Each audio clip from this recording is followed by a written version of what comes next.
সাথে আমরা জানি আমাদের গাজার ভাই বোনেরা অনেকেই তাদের সন্তানের লাশ খুঁজে বেড়াচ্ছেন। অনেকে হয়তো ধ্বংসস্তূপের মধ্যে চাপা পড়া সেই প্রিয়জনটাকে উদ্ধার করবার ব্যর্থ চেষ্টা করছেন। আমরা যখন রকমারি খাবার সামনে রেখে কি দোয়া পড়ব, কি দোয়া করব, সেটা নিয়ে আমরা মগ্ন আছি, ঠিক তখন তারা হয়তো হসপিটালে নিজেদের আত্মীয় স্বজন নিয়ে হয়তো দৌড়াদৌড়ি করছেন, হয়তো অ্যানেস্থেসিয়া পর্যন্ত নাই, অপারেশন করবার মতো মিনিমাম যে আয়োজন সেটা পর্যন্ত নাই। আমরা যে দেশে বসবাস করছি, আমাদের এই প্রিয় স্বদেশে, আজকের গাজার মুসলমানদের রক্তচোষা, ফিলিস্তিনের মানুষের রক্তচোষা, সকাল বিকাল শিশুদের রক্ত দিয়ে যারা নাস্তা করে এবং খাবার খায়, নির্লজ্জভাবে যারা যুদ্ধবিরতি ভঙ্গ করে ঠিক 17ই রমজানকে নির্বাচন করে, ঐতিহাসিক বদর দিবসকে নির্বাচন করে ওই দিনের সাহরির সময় আঘাত, এটা পরিকল্পিত। প্রতি বছর আপনারা লক্ষ্য করে থাকলে দেখবেন, গত বছর, তার আগের বছর, তার আগের বছর, টানা কয়েক বছর আমার পরিষ্কার মনে আছে, ঠিক রমজান মাসে আঘাতটা করা হয়। এবং যত যুদ্ধবিরতি ইত্যাদি মুখে বলা হোক না কেন, চির মুনাফিকের পরিচয় দিয়ে তারা মুসলমানদেরকে ঠিক রমজান মাসে, ঈদের দিনে, 17ই রমাদান, এই দিনগুলোকে বাছাই করে করে তারা আঘাত করে। আমাদের এই দেশে সে সকল আঘাতকারী নরপিশাচদের যে সমস্ত আদর্শের ধারকরা আছে, তাদের গলার জোর এত বেশি।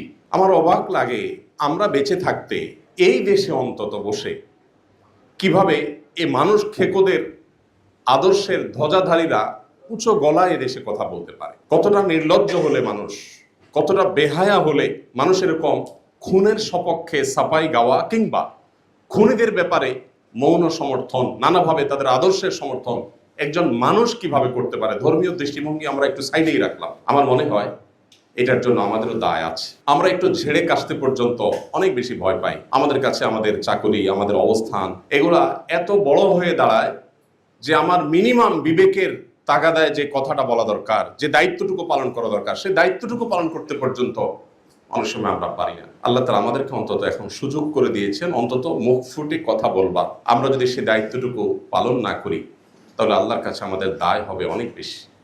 আপনারা যারা এখানে উপস্থিত আছেন, অনেক সিনিয়র শিক্ষকবৃন্দ আছেন যারা আমার পিতৃতুল্য, যারা আমার শ্রদ্ধেয় বড় ভাই তুল্য, আমার শিক্ষক তুল্য, আমি বিনয়ের সাথে আপনাদের কাছে আরজ করতে চাই, শুধু স্মরণ করিয়ে দিতে চাই, যেটা আপনারা জানেন, জানা কথাটাকে আবার আপনাদেরকে রিমাইন্ড করে দিচ্ছি। কারণ আল্লাহ তাআলা বলেছেন, ওয়াযাক্কির ফাইন্না যিকরা তানফাউল মুমিনিন, ঈমানদারদের উপকার হয় স্মরণ করিয়ে দিলে। সেই অর্থে, সেই কারণে আপনাদেরকে একটু স্মরণ করিয়ে দিচ্ছি। নবী করিম সাল্লাল্লাহু আলাইহি ওয়াসাল্লাম কিন্তু আমাদেরকে নির্দেশ করেছেন সৎ কাজে আদেশ দিতে এবং অসৎ কাজের বাধা প্রদান করতে।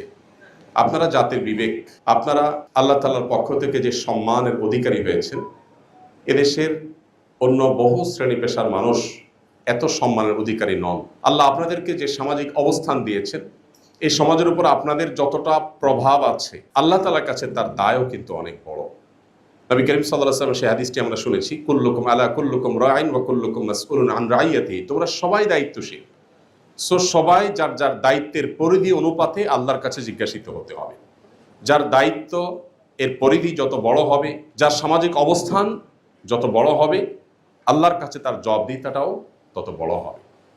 আমরা আজ নির্যাতিত ফিলিস্তিনিদের পক্ষে দু চার কলম লেখা, তাদের সহমর্মী হয়ে কখনো রাস্তায় একটু মানববন্ধন করা, কখনো একটু কোথাও একটু দাঁড়ানো, কোথাও যথাবিহিত নিয়ম শৃঙ্খলার মধ্যে থেকেও আমরা একটু প্রতিবাদ করা, এই দায়িত্বটুকু পর্যন্ত আমরা অনেকে পালন করছি না। আমি খুব লজ্জিত হই একজন বাংলাদেশি হিসেবে, কারণ ফিলিস্তিন ইস্যুতে বাংলাদেশের মতো এরকম নির্লজ্জভাবে এতটা নীরবতা, নিস্তব্ধতা পৃথিবীর কোনো দেশে আমার চোখে পড়েনি।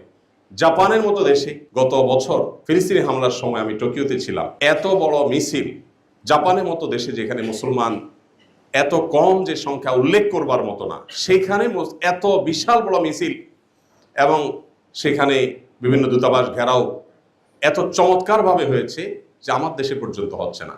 এবং সেখানে ইহুদি কোম্পানিগুলো, বিশেষ করে যে ফুড চেইন স্টোর যেগুলো আছে, সেগুলোর সামনে যে পরিমাণ মাছি মারে, এটা আমি নিজের চোখে যেটা দেখেছি, দুর্ভাগ্য আমার দেশে মানুষের ভিতরে সেরকম কোনো সেন্স পর্যন্ত নেই। আমার মনে হয় জাতিকে জাগাবার দায়িত্বটুকু আপনাদের অন্তত আছে। আপনারা শিক্ষক হিসাবে আপনাদের কলম ধরবার, আপনারা জাতিকে সচেতন করবার যে দায়িত্ব আছে, সেই দায়িত্বটা যদি আপনারা সঠিকভাবে পালন করেন, তাহলে আমরা যারা সাধারণ মানুষ আছি, আমরা ইনশাআল্লাহ আপনাদের পেছনে, আমাদেরকে আপনারা পাবেন এবং জাতিকে আপনারা জাগাতে পারবেন।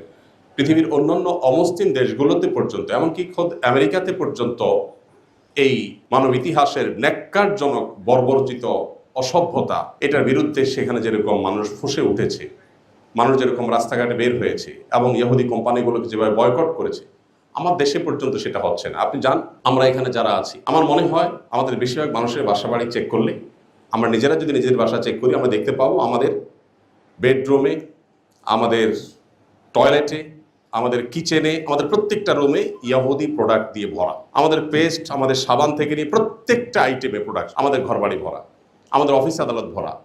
অথচ আমার দেশীয় প্রোডাক্ট আছে, একটু মান হয়তো কম হবে, দাম হয়তো একটু বেশি হবে। আমরা অনেক দেশত্ববোধের কথা বলি, কিন্তু আমাদের ব্যবহারিক জীবনে সেটা কোনো ছিটে ফোঁটা আমরা দেখতে পাই না। আমি বাংলাদেশ বিমানে একবার কোথাও যাচ্ছিলাম, দেখলাম আমাকে কোকা কোলার একটা বোতল দেওয়া হলো। আমি বললাম, কেন কোকা কোলা খাবো? আমি আমার কেরিয়ারে বসে আমি কেন কোকা কোলা খাবো? আমার দেশীয় ড্রিঙ্কস নাই, কেন আপনি সেটা দিবেন না? পরে আমি বললাম, এটা আমি প্রতিবাদ স্বরূপ খেলাম না, আপনি এটা নিয়ে যান, আমাকে সাদা পানি দেন। তো আমাদের দেশে এই কথাগুলো আপনাদের মুখ থেকে উঠে আসা দরকার।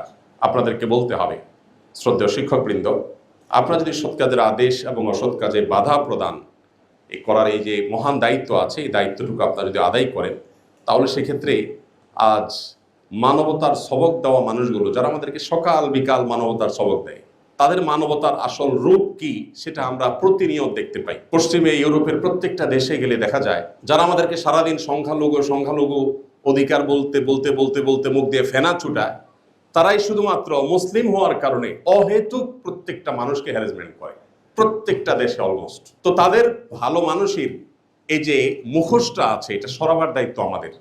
মানুষের কাছে প্রকৃত চিত্র তুলে ধরার দায়িত্ব আমাদের। আমাদের দেশীয় পরিসরে আমরা দেখেছি দীর্ঘদিন পর্যন্ত ইসলামের উপরে আঘাত করা হচ্ছে। এদেশে মুসলমানরা সংখ্যায় মেজরিটি হলেও আমরা কালচারালি মাইনরিটি। আমাদেরকে সাংস্কৃতিকভাবে সংখ্যালঘু করে রাখা হয়েছে।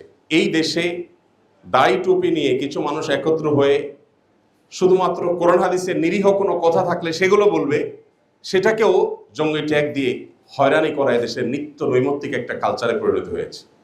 এবং এখনো পর্যন্ত এক শ্রেণীর মিডিয়া, তারা ইসলাম এবং ইসলামী কৃষ্টি কালচারের প্রতি যে বিমাতা সুলভ আচরণ করে চলেছে, এই কালচারটা আমাদের ভাঙতে হবে। আমাদের বুক থেকে জগদ্দল পাথর সরে গেছে, কিন্তু সাংস্কৃতিক যে যুদ্ধ চাপিয়ে দেওয়া হচ্ছে, মুসলমানরা ইসলামের শিক্ষা যত বেশি শিক্ষিত হবে, ইসলামকে যত বেশি ধারণ করবে, তত বেশি এদেশের সংখ্যালঘুরা যেমন ভালো থাকবে, এদেশের সাম্প্রদায়িক সম্পৃক্তি তত সুন্দর হবে, এদেশে সব দিক থেকে আমরা আশানুরূপ ফল তত বেশি পাবো। কিন্তু দুর্ভাগ্যজনকভাবে ইসলামের প্রতি এক ধরনের ভীতি এমনভাবে সৃষ্টি করা হয়েছে যেন ইসলাম মানে হলো আতঙ্কের নাম, ইসলাম মানে যেন ভয়ঙ্কর কোনো কিছু। তো এই আতঙ্ক বা এই যে ভয় বা ভীতি যেটা সৃষ্টি করা হয়েছে, এটা দূর করাটা আমাদের দায়িত্বের মধ্যে পড়ে। আমি আপনাদের ছোট ভাই হিসাবে আপনাদেরকে শুধু কোরআন এবং হাদিসের আলোকে স্মরণ করে দিতে চাই, আল্লাহর কাছে আমাদের দায় কিন্তু অনেক বেশি, অনেক বেশি। একজন বিশ্ববিদ্যালয় শিক্ষক, আপনারা 5 জন বিশ্ববিদ্যালয় শিক্ষক যখন একটা বিবৃতি দিবেন, 10 জন বিশ্ববিদ্যালয় শিক্ষক যখন ব্যানার নিয়ে একটু দাঁড়াবেন, কোনো অন্যায়ের বিরুদ্ধে আপনারা যখন একটু মুখ খুলবেন, সেটা আমি তো মনে করি 10,000 কিংবা 10 লাখ নাগরিকের ভয়েসের চাইতে কোনো কোনো ক্ষেত্রে পাওয়ারফুল হতে পারে। তো এই যে সুযোগটা আছে, এই সুযোগটা আমি আশা করব আপনারা কাজে লাগাবেন। এই যে আপনারা ডাক দিয়েছেন, সমস্ত কাজ রেখে আমি ছুটে চলে আসছি। এই গোটা রমজান মাসে 2টা প্রোগ্রামে আমি গিয়েছি, একটা ইবনে সিনা ডাক্তারদের প্রোগ্রামে, আর হলো এই প্রোগ্রামে। এছাড়া থার্ড কোনো প্রোগ্রামে আমি যাই নাই। 2টা মিনিস্ট্রির প্রোগ্রাম সরকারি ছিল, হাতে পায়ে ধরে বিনয়ের সাথে মাপ চেয়ে আমি ওজোর খাই করে ছুটে আসছি, আমি যাই নাই। এই পুরো রমজানে কোথাও আমি যাই নাই, কোনো ইফতার প্রোগ্রামে যাই নাই, কোনো শিল্প প্রতিষ্ঠানের প্রোগ্রামে যাই নাই, কোনো টেলিভিশন চ্যানেলের কোনো প্রোগ্রামে যাই নাই। একমাত্র প্রোগ্রাম ইফতারের আগ মুহূর্তে শুধু এখানেই আসছি, আর কোথাও যাই নাই। এমনকি দেশে বাইরেও যাই নাই। এমনকি রমজানে ওমরা করতাম, সেটাও এবছর যাই নাই, শারীরিক অসুস্থতা, অন্যান্য ব্যস্ততার কারণে। এই প্রোগ্রামটা আমার কাছে অনেক বেশি গুরুত্বপূর্ণ মনে হয়েছে। কেন? কারণ এখানে আপনারা যারা আছেন, আপনারা এক একজন পাওয়ারফুল ইঞ্জিনের মতো, যে ইঞ্জিনের পেছনে হয়তো শত শত বগি আমি অ্যাড করতে পারবো বা দেখতে পাবো। তো আপনারা যদি আপনাদের জায়গা থেকে, ইসলাম বড় অসহায় হয়ে আছে আমাদের এই দেশে, এই ভূখণ্ডে মানুষ ধর্মপ্রাণ, হিন্দুরা, খ্রিস্টানরা, মুসলমানরা সবাই যার যার ধর্মে ধর্মপ্রাণ, কিন্তু এই ধর্মপ্রাণদের দেশে ধর্মকেই সবচাইতে বড় কালপ্রিট করে দেখানোর একটা নীল নকশা এদেশে দীর্ঘদিন যাবৎ চলে আসছে, এখনো পর্যন্ত প্রতিনিয়ত চলছে। আপনারা দেখেন আসুন্নাহ ফাউন্ডেশন যে সেবামূলক কাজ করে সারা দেশে, বিগত বন্যায় আমরা 164 কোটি টাকা চ্যারিটি কাজ করছি, এখনো সেটা চলমান আছে। 1500 ঘর আমরা নির্মাণ করছি বন্যা দুর্গত এলাকাগুলোতে, এক একটা ঘর 2,85,000 টাকা করে খরচ হচ্ছে। কোনটা কত খরচ হচ্ছে ফিগার সহ বলে দিচ্ছি, কারণ এর চেয়ে 1 টাকা কমে কেউ করতে পারে কিনা এরকম চ্যালেঞ্জ। এত কাজ করার পরেও, শত শত কোটি টাকার চ্যারিটি কাজ করার পরেও, বাংলাদেশের সবচেয়ে লার্জেস্ট ট্রেনিং সেন্টার দারিদ্র্য বিমোচনের জন্য, বেকারত্ব দূর করবার জন্য করার পরও, আরো হাজারটা কাজ করার পরও আপনি এদেশের মূলধারার বেশ কয়েকটা মিডিয়া পাবেন যে আধা লাইন পর্যন্ত নিউজ কখনো করে নাই, জাস্ট আধা লাইন নিউজ কখনো করেনি। তো আমরা কোন দেশে বসবাস করছি যারা ইচ্ছাকৃতভাবে ইসলাম এবং ইসলামিস্টদেরকে এই দেশে খারাপ করে দেখাতে ভালো বোধ করে, স্বাচ্ছন্দ্য বোধ করে, তাদের ভালোগুলোকে হাইড করতে চায়? আমার মনে হয় এক্ষেত্রে আপনাদের অনেক বড় ভূমিকা রাখার সুযোগ আছে। সংখ্যালঘু কয়েকজন, সংখ্যায় খুবই কম এরকম কয়েকজন বা সীমিত সংখ্যক মানুষ তারা ন্যারেটিভ দাঁড় করায় এবং সেই ন্যারেটিভ তারা জাতির কাছে হাজির করে, তারা বয়ান হাজির করে। আর আমরা যারা আল্লাহ এবং তার রাসূলের প্রতি বিশ্বাসী, আমরা যারা ইসলামী মূল্যবোধে বিশ্বাস করি, আমরা আমাদের দায়িত্বটুকু পালন করি না। আল্লাহর কাছে কি জবাবদিহিতা হবে?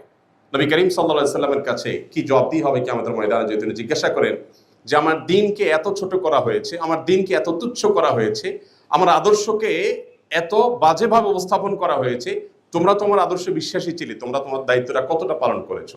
আমার তো মনে হয় যে আপনারা সবাই যদি আপনাদের জায়গা থেকে, আমরা যদি সবাই আমাদের জায়গা থেকে আমাদের রোলটা প্লে করতে পারি, আমাদের দায়িত্বটা পালন করতে পারি, তাহলে ইনশাআল্লাহ আমরা এই দেশে দীর্ঘদিন যাবৎ যে জুলুম দেখে আসছি, যে বৈষম্য দেখে আসছি, ইসলামের প্রতি বিশেষ করে যে বিমাতাসুলভ আচরণ আমরা দেখে আসছি, সেটা হয়তো কিছুটা হলেও লাঘব করা সম্ভব হবে।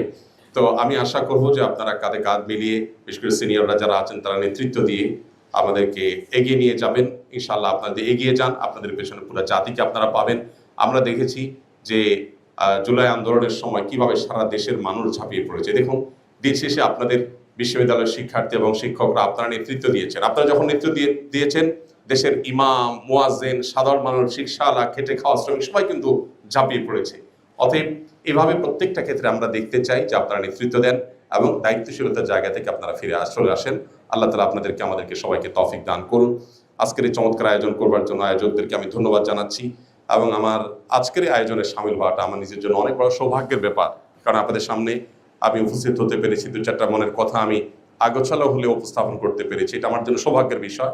ফিলিস্তিন ইস্যুতে আমাদের যেরকম বিশেষভাবে ভয়েস রেজ করা দরকার, আমাদের প্রতিবাদ মিছিল হওয়া দরকার। এদেশে একটা প্রতিবাদ মিছিল গত এই 2-3 বছরেও ফিলিস্তিন ইস্যুতে এত গণহত্যা হলো, সেখানে চোখে পড়ার মতো বা আন্তর্জাতিক মিডিয়ায় আসার মতো একটা বড় মিছিল এখনো পর্যন্ত হয়নি। বিভিন্ন ইসলামী নেতৃবৃন্দের সাথে আলাপ করেছি যে জুমার পরে অন্তত তারা একটা মিছিল বাইতুল মোকাররম থেকে একটা ঐতিহাসিক বড় ধরনের করে মিছিল করতে পারেন কিনা। তো অনুরোধ করেছি, অনেকে চেষ্টা করেছি, দেখা যাক কি দাঁড়ায়। তো আমরা আমাদের জায়গা থেকে অন্তত, আপনারা বিশ্ববিদ্যালয়ের শিক্ষকরা যদি আপনারা একটু দাঁড়ান কোথাও, আপনারা আপনাদের মতো করে দাঁড়ালেন, আপনারা 100 জন 101 জন বিশ্ববিদ্যালয়ের শিক্ষক যদি একটু বিবৃতি দেন, আমাদের মেয়েরা যখন একটু পর্দার জন্য হ্যারাসমেন্টের শিকার হয়, দাড়ির জন্য যখন কোনো জায়গায় হ্যারাসমেন্টের শিকার হয়, আমরা যত কথাই বলি না কেন, আপনাদের 10 জন বা 20 জনের একটা বিবৃতি, আপনাদের একটা বক্তব্যের ওজন অনেক বেশি। আমরা দেখি যারা ইসলাম এবং মুসলমানদের প্রতি বিদ্বেষ লালন করে, পান থেকে নুন খসলেই তাদের 101 জনের বিবৃতি দেখি, আমরা 501 জনের বিবৃতি দেখি, নাম সর্বস্ব বিবৃতি আমরা দেখতে পাই। সেখানে আল্লাহর দ্বীনকে ভালোবাসেন, ইসলামী মূল্যবোধকে বিশ্বাস করেন, সেরকম বিশাল বড় জনগোষ্ঠী আমাদের, সেই জনগোষ্ঠীর বেশিরভাগ অংশকে আমরা দেখি তারা চুপ থাকে। আমরা মনে করি ব্যক্তিগত নামাজ রোজা পড়লে বোধহয় আমাদের নাজাত হয়ে যাবে। আমর বিল মারুফ এবং নাহি আনিল মুনকার, সৎ কাজের আদেশ এবং অসৎ কাজের বাধা প্রদান না করলে আল্লাহর কাছে জবাবদিহি করা লাগবে, এই দায়িত্ববোধটা আমাদের অনেকেরই কিন্তু একেবারেই স্মরণ নেই।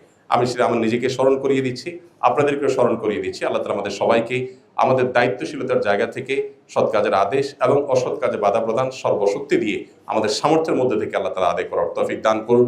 আল্লাহ আমাদের প্রিয় স্বদেশকে ভালো রাখুন গাজার মুসলমানদের এবং তাদের উপর যে অভিশপ্তরা আজ এই বর্বরচিত হামলা চালাচ্ছে, আল্লাহ রাব্বুল আলামিন এই অভিশপ্তদের প্রতি আল্লাহর অভিশাপ বর্ষণের দৃশ্য আমাদেরকে দেখে যাওয়ার তৌফিক দান করুন।